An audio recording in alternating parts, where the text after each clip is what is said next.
So it's my pleasure to welcome to the Aurora Philosophy Institute Professor Graham Hubbs from the chair of the philosophy department at the University of Idaho.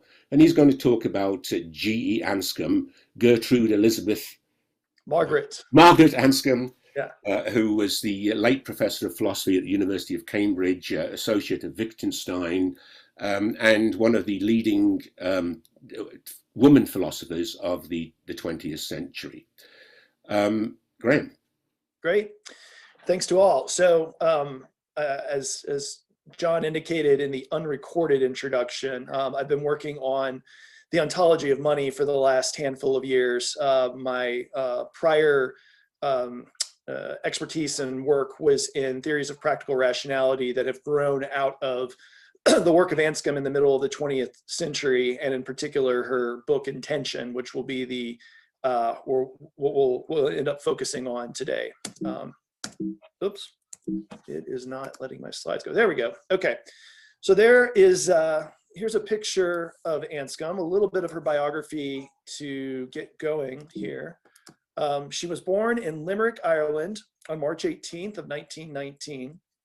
And though she was born in Ireland, she was not raised Catholic, but apparently took an interest in Catholicism at a pretty young age in her life.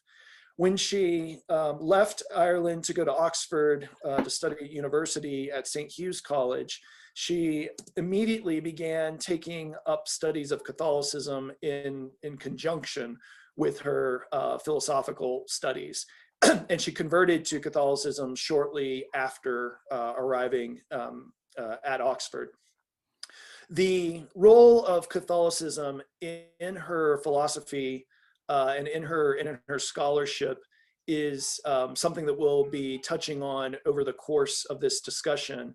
I think she was admirably careful in works that were not intended to have any sort of religious influence whatsoever, of keeping her Catholic beliefs and convictions out of the way that she wrote. I think she's quoted as saying something like, moralizing is bad for thinking, or moralizing is bad for philosophy.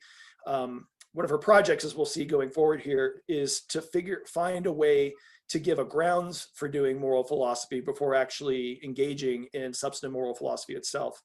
That's on the one hand. On the other hand, she wrote a lot of Catholic philosophy and a lot of stuff that I think would be recognizable as a connection between philosophy and theology as well. So it's not as if she had no intellectual life in Catholicism, but one can read her work and get the impression that these things were fairly compartmentalized. After she completed her degree at Oxford, it wasn't long before she went to Cambridge, where she met Ludwig Wittgenstein. I'll have a bit to say about Wittgenstein here in just a second. Regarded as, depending upon your proclivities, one of, if not the greatest 20th century philosopher of the West, certainly one of the most influential. We'll talk about Anscombe's work with Wittgenstein and Wittgenstein's influence on her as well here in due course. She moved back to Oxford in 1946 and then returned to Cambridge again in 1970, which is where she retired. And she retired holding the same chair that Wittgenstein had held before her when she was there. And she died in 2001 on the 5th of January. So let's talk a little bit about Wittgenstein, which I think is necessary in order to understand the mode and the approach and the method that Anscombe has in pursuing her topics. Wittgenstein lived from 1889 to 1951. Prior to going to Cambridge, he was in Vienna in the 1920s, where his work exerted quite a bit of influence on the Vienna Circle, and he had contact with folks in the Vienna Circle, although he himself was not a member of the circle. When he moved to Cambridge in 1929, he spent most of the remainder of his life there. He was well known in his day. When he arrived in Cambridge, John Maynard Keynes wrote to his wife, "Well, God has arrived. I met him on the 5:15 train." So imagine Keynes saying that about you. It shows that how well known he already was in his own day. Wittgenstein left behind two works that are the sort of cornerstones of what created his legacy going forward and what are studied in analytic philosophy departments today. The first is the Tractatus Logico-Philosophicus, which exerted influence over the Vienna Circle and on a style of philosophy done at the early part of the 20th century called logical positivism, which I will say a little bit about here in just a second. His other work is Philosophical Investigations, which was published posthumously. Anscombe was the translator for Philosophical Investigations into English. Anscombe was the only person that Wittgenstein trusted to understand his way of thinking clearly enough to be able to render his text into English and not screw up what he was trying to say. So he clearly had a great deal of trust in her as a philosopher to make her the sole translator of the text. And there is a common way of understanding these two texts is that there is a break between the Investigations and the Tractatus. Some Wittgenstein scholars think that there's more continuity between the two of them than is the common understanding. But I think it'll be useful for our discussion to focus maybe not on the Tractatus itself, but the logical positivists who were doing a similar style of philosophy and perhaps influenced by the Tractatus, and then contrast it with the ordinary language philosophy of the Investigation. So we'll proceed on to that here, again, all setting the table for understanding Anscombe's method and intention. So the context for the Investigations is as we can think of it as a reaction to certain moments in logical positivism. So what was logical positivism all about? The positivists thought that one of philosophy's principal tasks was to explain the logical structure of modern science. And the reason this had come to be one of philosophy's principal tasks is that a lot of stuff that philosophers used to have as their domain of study had been removed from them at the end of the 19th and the beginning of the 20th century through the emergence of the social sciences, through economics, sociology, and perhaps most profoundly, psychology. Psychology could now take on questions about the content of perception that prior to the rise of empirical psychology had been the domain of philosophers of mind and epistemologists to say, what are the contents of the mind like? So philosophers find themselves having less and less stuff to talk about than they had had for centuries before, because more and more areas of human inquiry are being taken over by social sciences. And so the positivist embraced the following task for philosophy. Let's look at science and see if we can understand the way in which the creation of science and the movement of science has a logic to it using the tools of symbolic logic that were developing rapidly at the end of the 19th and the 20th century. Now, an important part of this project is to explain the logical connections between empirical experience and the laws of scientific theory. The whole idea behind empirical science is that our understanding of the laws that govern the way that the world works will be based on observation, and that the development of our understanding of the laws will be derived from observations conducted in experimental settings.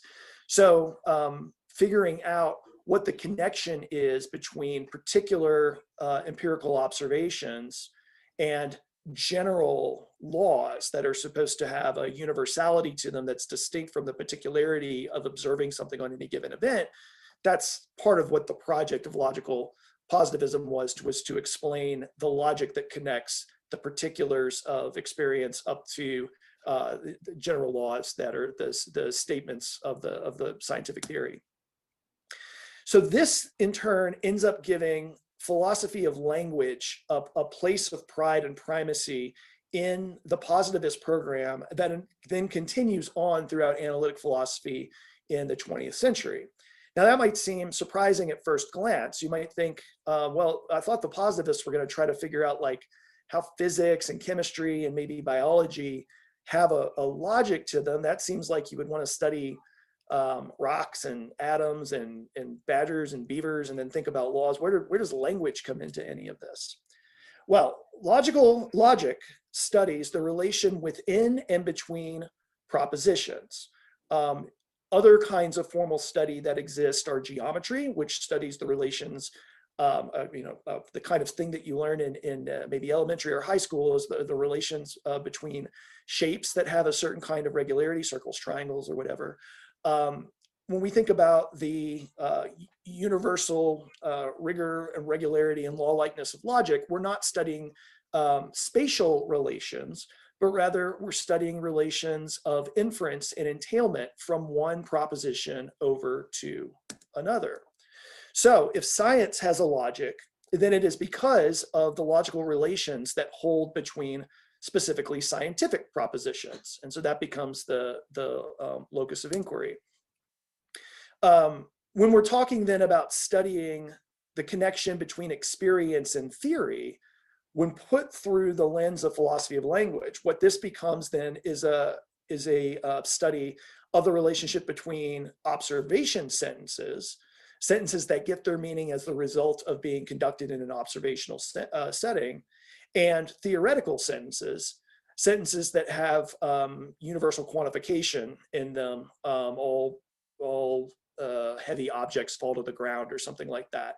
A statement that is intended to cover generally phenomena that occur in the world.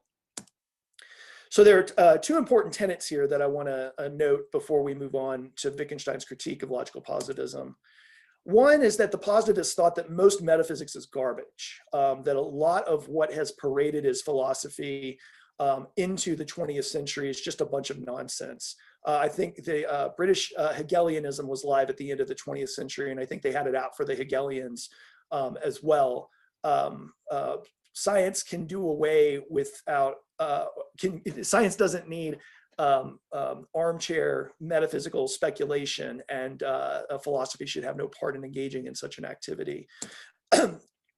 And that lots of ordinary language is meaningless. The strictest forms of logical positivism took observation sentences whose verification conditions were untrue just to be as meaningless as talking about what Santa Claus or the Easter Bunny does.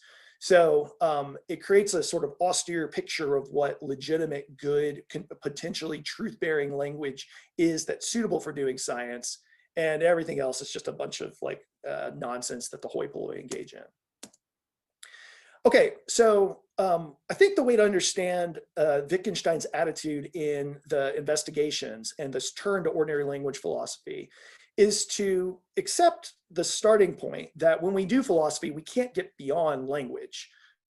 In as much as we're talking about inference, entailment, and logic, we're talking about the relationship between sentences. So that part of the picture he wants to embrace, and we'll see this attitude come up in Anscombe when we return to her. Again, this is why we can't get away from language, because philosophy is about argument, and it's about giving and asking for reasons, which are linguistic phenomena. So this attitude that most metaphysics is garbage continues on through the philosophical investigations. He shares this attitude with the positivist, I think.